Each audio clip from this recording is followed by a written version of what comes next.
What's going on, everyone? Welcome back to the show. So today I want to take a look and listen to Representative Wild. She's going to be talking about staying on message when it comes to the Build Back Better bill.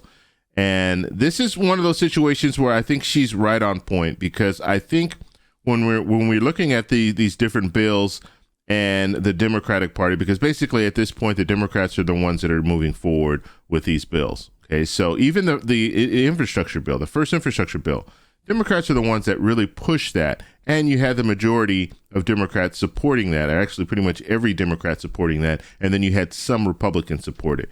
So Democrats are taking the lead when it comes to passing these bills. And so the issue that I have right now with how the Democrats are handling this is, one, they're not staying on message, and two, they're not advertising, they're not marketing what they're doing. They're not selling it to the American people. And if you can put it in a nice little package where the American people understand it and they like it, that's when you're going to get support from all Democrats. And you might even get some support from Republicans when it comes down to it. So I want to take a look and listen to Representative Wild. But first off, on this channel, we talk about money, news, and more. If that sounds like something interesting to you, please subscribe to the channel and hit that little bell notification. That way you'll get notified anytime we put out a video. Okay, and lately, just so you guys know, I've been asking about how you guys feel about different topics, talking about different topics. And the reason that I'm asking that question is because right now we're kind of stagnant when it comes to the channel, and I want to add some more value to the channel. That's why I'm asking you guys, what would you prefer? I'll post a link to the poll that I posted a couple of days ago, just so you guys can join in and let me know how you feel about the different topics, because I do want to add more to the channel. Because one of the things that you guys might not know is we have like analytics. So I can look at all the stats and I can find out exactly what people are watching, what people aren't watching, how long they're watching. And in this situation, people are watching my videos, but it's stagnant as far as new people coming in and watching. So I do want to bring in a new audience. So I will be adding some more to the discussion. Now, let's go ahead and take a look and listen to Representative Wild, and she's going to be talking a little bit about staying on message when it comes to this Build Back Better plan. Here we go. Inflation and the supply chain. Joining me now is one of the leaders behind that letter, Pennsylvania Democrat Susan Wild. Congresswoman, thank you so much for joining us this evening. According to the Morning Consult and Political poll, 90% of Americans say they are concerned with the economy. 87% say they're concerned with inflation. Why do you think you and your colleagues had to write a letter to leadership for this issue to get noticed? Because, thank you, first of all, Eamon, I just want to make sure that we stay focused on economic issues that are so incredibly important to every American, whether they are facing rising prices in the grocery store or at the gas pump. The fact of the matter is unemployment has plummeted. Our employers that we were so worried about them having a workforce issue just a couple of months ago are now actually not filling as many jobs or not reporting as many jobs open because they have filled those positions. And we know that Americans are spending freely. So I want to make sure that we keep economic issues at the top of the priority list for our leadership. But at the same time, I think that the rumors of this economic demise are greatly exaggerated. I think we're in really good shape going into 2022. Let me read you a bit more of that interview with the Democratic pollster. He says, quote, in part, the number one issue for women right now is the economy. The number one issue for black voters is the economy. And the number one issue for Latino voters is the economy. Do you agree with his analysis? Is the economy an issue that cuts through all of these lines that genuinely make up a strong part of the Democratic base? Absolutely. And let me just say this. You know, we passed the Build Back Better Act out of the House. I know you're aware of that, and I hope your viewers are too. Many of those voters that you just referenced in that prior quote are very much affected by passage of the Build Back Better Act if it gets out of the Senate successfully. Child care issues are critically important to that segment of the population. Those people do need to get back to work. Quite honestly, many of the things in the Build Back Better Act are going to make a huge difference to people who have not felt well served by our economy. But right now, what we are, and by the way, it will also put a lot more money in people's pockets. Remember, the Build Back Better Act, it has transformational policies that will help people with not only childcare, but universal pre-K. It will help people with the extending the child tax credit, which has been putting money into people's pockets every single month for the last year. We can't let that expire. Okay, and this is very important. With marketing, with really selling this Build Back Better plan, that should be it right there. That's a very, very important part of the Build Back Better plan. They should be out there saying every day that if we can't get this passed, people are not going to get this extra $250 or extra $300, depending on how old your child is, per month. And that should be at the forefront.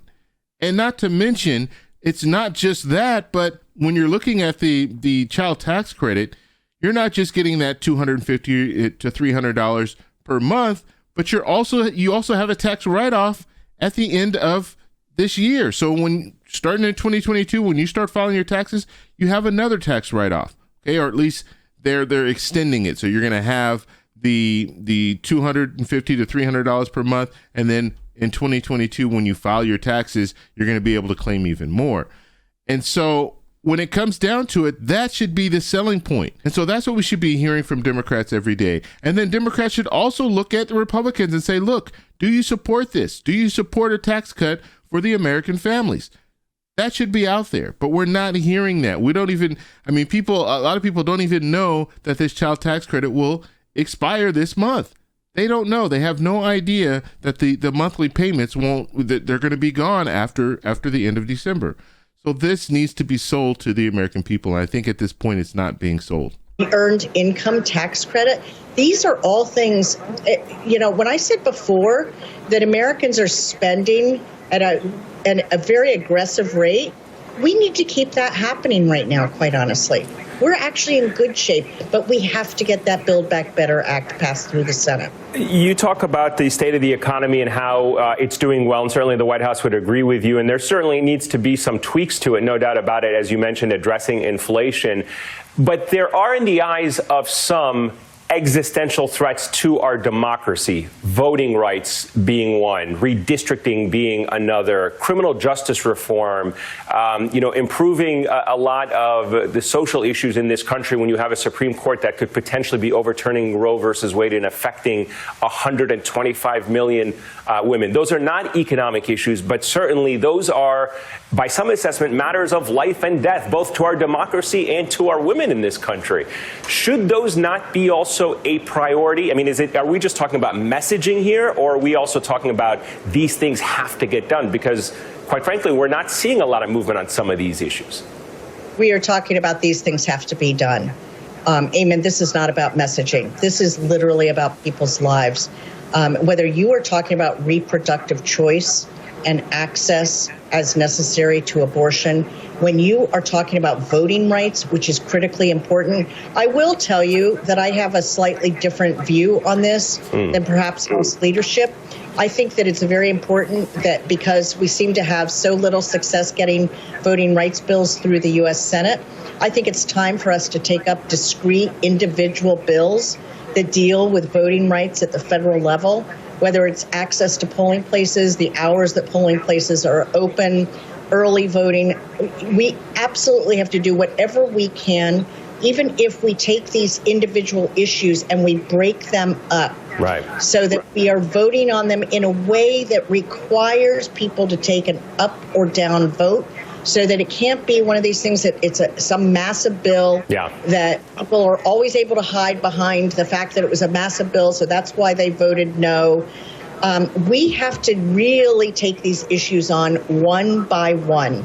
And as a frontline Democrat running next year, I'm not afraid to take these issues on. I think that this is what Democrats are looking for us to take on. Independents, moderate Republicans, people are looking for us to take on the tough issues and figure out how are we going to solve these, not just talk about them. Okay, so that was Representative Wild. And that last part that she was talking about, I think is very, very important for us to focus on.